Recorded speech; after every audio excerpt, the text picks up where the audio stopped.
Corona संक्रमण से भक्तों को बचाने के लिए मंदिर बंद कर दिए गए थे। सरकार ने भगवान के मंदिर जून से खोलने का निर्णय किया है।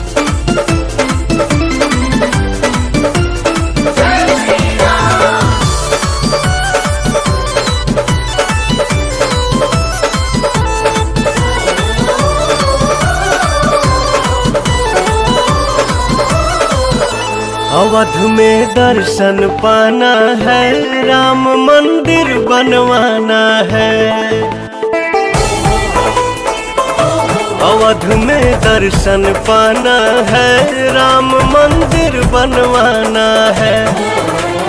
मुकुट बनाना है, लाल मोती जड़वाना है।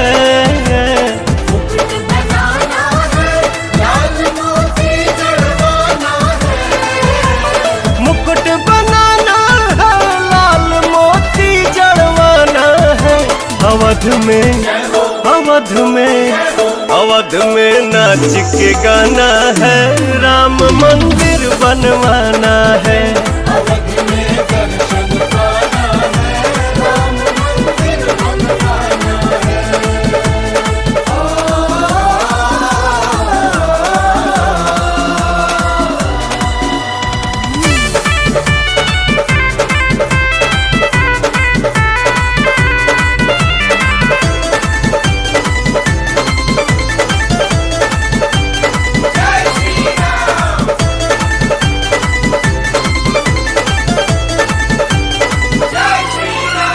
राम राज्य का सारा सुख कलयुग में लाना है।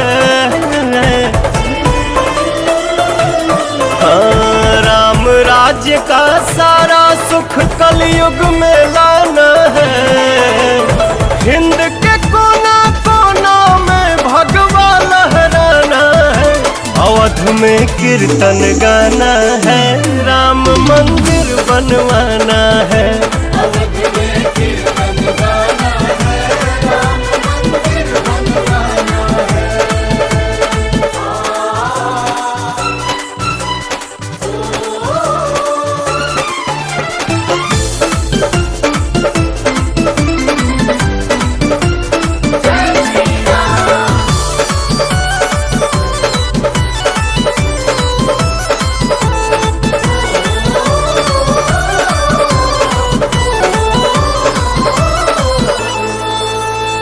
पावन यहाँ की माटी माथे पे लगाना है।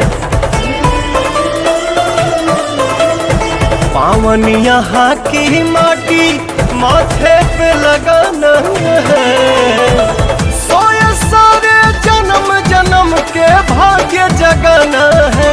अवध में धुनी रमाना है, राम मंदिर बनवाना है।